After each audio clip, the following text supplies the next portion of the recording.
기간이 짧다는 게 가장 큰 장점. 취업생분들이 사역직이라고 했을 때 영어가 얼마나 필요한지 사실 잘 감이 안 오실 것 같아요. 그냥 뭐 영주권지 아니면 뭐 돈을 많이 벌 수 있어서 이렇게만 선택하기 조금 어려울 수도 있겠네요. 저도 사실 영주권 학과라서 이런 부분도 있긴 한데 볼 때마다 다 너무 매력적이거든요 사실. 다 해보고 싶어요.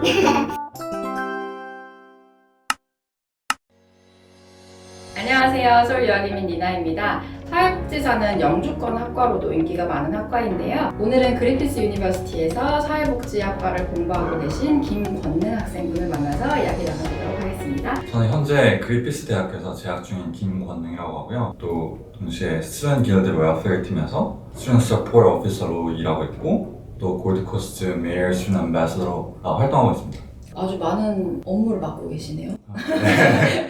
퀸즐랜드에 사회복지학과를 제공하는 학교들이 그래도 몇 군데 있잖아요. 그렇죠? 그쵸. 그런데 그리피스 대학교를 선택하시는 계기가 있으세요? 여러 가지 학교가 있어도 그 중에서 제가 지원할 수 있는 소셜워크 베이스가 없는 사람이 들어갈 수 있는 학교들이 또 제한이 있어요. 만약에 그런 학교를 가려고 하면 디플로마나 이렇게 공부를 또 해야 들어갈 수 있는 그런 것들이 있거든요. 그런 요건을 따져봤을 때 일단 그리피스는 좀 수월하게 들어갈 수 있어서, 그리고 제가 가지고 있는 백그라운드를 인정을 해줘서, 또 그 외에도 사실 학비, 되게 학생들한테는 학비가 그쵸. 되게 중요하잖아요. 그쵸. 근데 그리피스는 장학금 폭이 상당히 큰 편이고, 맞아요. 네. 그래서 그런 것 때문에 지원해서 들어가게 된 것 같습니다. 이 AASW라는 기관에 인증이 되어 있는 학교들로만 진행이 가능하잖아요. 조건을 전부 맞는 학교를 찾으시기가 은근히 쉽지 않거든요, 사회복지가. 그죠? 네. 네. 그러면 소셜워크라는 전공을 고르신 이유가 어떻게 되실까요?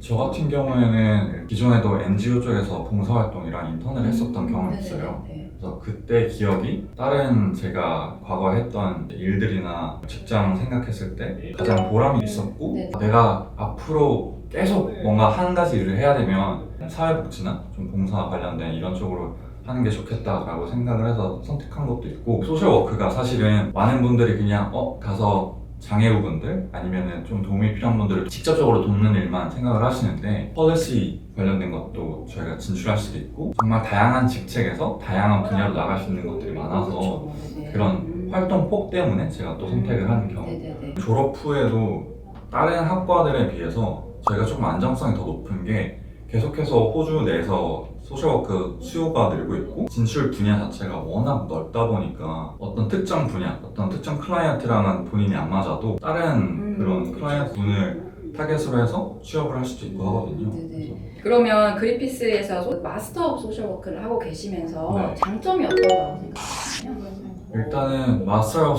소셜워크를 하면 기간이 짧다는 게 가장 큰 중요하죠. 장점인 것 중요하죠. 같고, 또 그 외에도 사실은 그리피스 내에서 클리닉도 운영하고 있고, 골드코스트 캠퍼스 보시면 바로 맞은편에 골드코스트 유니버시티 호스피탈이라고 이제 병원이 있어요. 네. 거기로도 실습을 나갈 수가 있거든요. 네네. 그래서 아무래도 인근 지역에 실습할 수 있는 곳이 많다는 게 또 큰 장점인 것 같습니다. 네. 일단은 제가 봤을 때 가장 큰 장점은 저희가 실습지를 구하러 다니지 않아도 돼요. 이미 그 실습할 수 있는 곳에 대한 풀을 학교에서 가지고 있기 때문에 저희가 원하는 어떤 특정 분야라던가 내가 가지고 있는 과거 백그라운드를 봤을 때 이쪽이 더 맞겠다 이런 것들을 좀 이야기를 나눠서 그걸 바탕으로 매칭을 시켜주시거든요. 오, 네. 이 그리피스가 퀸즐랜드에서 가지고 있는 이 레퓨테이션이 되게 좋은 편이잖아요. 그렇죠. 그래서 되게 커넥션도 많을 것 같아요. 그러면 혹시 실습은 몇 번이나 진행이 되나요?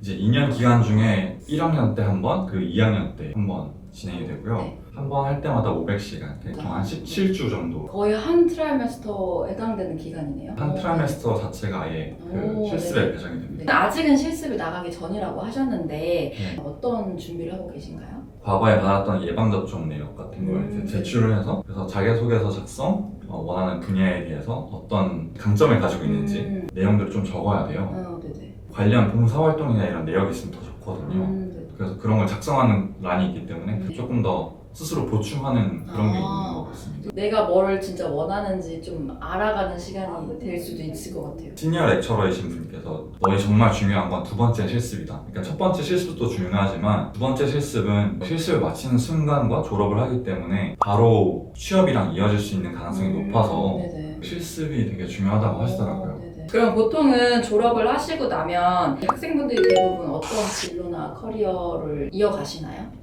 진짜 다양하게 취업을 하시는데 클리닉 이런 데 들어가시고 호스피털이나 아니면은 또 NGO도 많이 들어가시는 것 같고 요양기관이라던가 아니면은 장애우 분들을 도와드리는 그런 기관에 가서 또 일하시는 분들도 많은 것 같습니다. 주류는 대부분 이제 뭐 에이지드 케어 아니면 청소년들, 홈리스 네. 그리고 NGO 이렇게 좀 국제학생들이 소셜워크를 공부하기 위해서 꼭 알아야 될 부분이 뭐가 있을까요? 학교마다 좀 다 다른 것 같아서 그리피스 대학교의 한정에서 제가 좀 말씀을 드릴게요. 그러니까 학부 때 소셜워크를 전공하지 않은 사람들을 뽑거든요. 내가 이런 소셜워크와 관련된 것에 대해서 연관된 활동을 했고 여기에 대한 관심을 보였다는 건 증명을 해야 돼요. 맞아요. 그 연관성이 네. 되게 중요하기 때문에 본인이 만약에 뭐 평소에 봉사활동을 다녔다 아니면 어떤 쪽에 뭔가 관심을 가지고 그게 동아리 활동이 됐든 무엇이 됐든 활동을 했었다라고 하면 그런 부분에 대해서 조금 더 많이 어필을 하고 서류를 준비해 놓는 게 좋은 것 같고요. 취학생분들이 사역지라고 했을 때 영어가 얼마나 필요한지 사실 잘 감이 안 오실 것 네. 같아요. IELTS 네. 커트라인 네. 상당히 높은 편이거든요.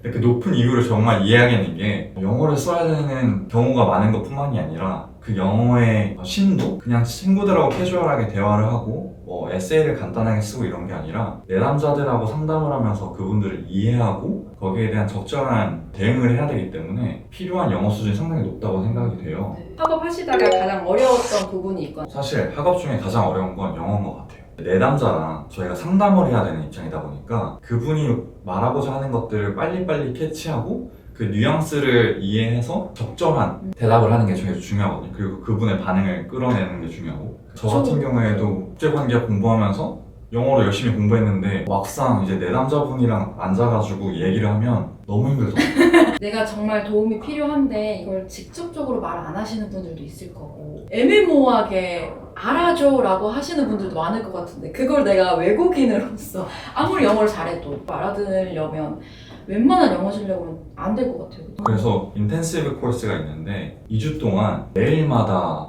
내담자와 상담하는 것 그리고 어떤 클라이언트들이 존재하고 그들과 대화할 때 어떤 걸 조심해야 되는지라는 걸 인지하고 그분들과 대화해야 되고 저 같은 경우에는 너무 그런 게 사실 힘들었어요. 그러니까 단어 선택에서 더 신경을 써야 되는 부분들이 존재하거든요. 그런 것들을 유념해야 되다 보니까 아무래도 외국인으로서 그리고 또 그런 문화에 익숙하지 않은 사람으로서 어려움이 존재하는 것 같습니다. 배우시면서 한국이라면 이런 게 다른 것 같다 하는 게 느껴지는 게 있으신가요? 현지 재학생분들이랑 저희가 만나서 대화를 할 경우가 많거든요. 한국은 아직도 근로자의 복지 아니면 대우에 대한 부분이 개선해 나가고 있는 부분이 있잖아요. 호주는 아무래도 그런 부분에서 많이 개선이 이미 돼 있다 보니까 사회적으로 좀 존중을 받는다던가 네네. 그런 것들이 확실히 더 존재하는 것 같아요.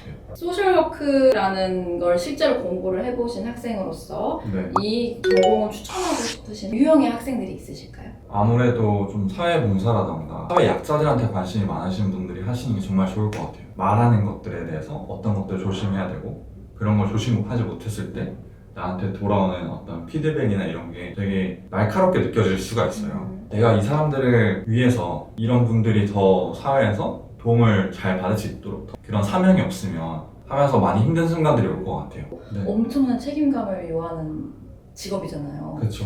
그냥 뭐 영주권이 돼서 아니면 뭐 돈을 많이 벌 수 있어서 이렇게만 선택하기 조금 어려울 수도 있겠네요, 그렇죠? 그렇죠. 저도 사실은 영주권 학과라서 이런 부분도 있긴 한데 근데 하다 보니까 정말 생각이 많이 들게 되는 건 정말 군침에 몰린 분들이 계시거든요. 예를 들어서 저희가 멘탈 헬스 같은 경우에도 저희 소셜워커들이 담당하는 경우가 있는데 저희가 상담하고 뭔가 때문에 상처를 받고 마음을 갖고 뭐 극단적인 선택을 할 수도 있는 거고 그러다 보니까 그런 부분에 대해서 내가 마치 의사처럼 한 사람의 생명을 다룬다라는 그런 입장으로 좀 돼야 되는 부분들이 있는 것 같아서 그런 압박감을 좀 이겨내려면 더 큰 책임감이랑 이런 봉사 정신이 되게 중요하겠네요. 저도 중간에 그런 압박감 때문에 내려놓을까 한국으로 돌아갈까 이런 힘들 것 고민을 같아요. 네. 했던 적이 있거든요. 그런 걸 좀 고려해서 본인한테 이런 부분이 정말 잘 맞다라고 하시면 활동 잘 하시는 분도 많거든요. 그럼 앞으로 사회복지사로서 다양한 분야에서 일을 하실 수 있으실 텐데 네. 본인이 생각하시는 사회복지사로서의 모습이 있나요? 사실 아직도 고민 중인 것 같긴 해요. 정부에서 폴리시 애드보케시가 근무하시는 분도 계시고 또 본인 개인 클리닉 운영하시는 분도 계시고 다양한 분들이 계신데 볼 때마다 다 너무 매력적이거든요, 사실. 그쵸. 다 해보고 싶은데 저는 이왕이면 클리닉이나 아니면 병원 쪽에서 커리어를 쌓고 그 이후에 정부 쪽이나 이런 쪽으로 정책 쪽에서 활동을 하지 않을까 그러고 싶은 마음이 너무 있습니다. 응원하겠습니다. 감사합니다. 오늘은 그리피스 유니버시티에서 미래의 사회복지사가 되시기 위해서 열심히 공부하는 김건능 학생분과 얘기를 나눠보았고요. 소셜워크 과정에 관심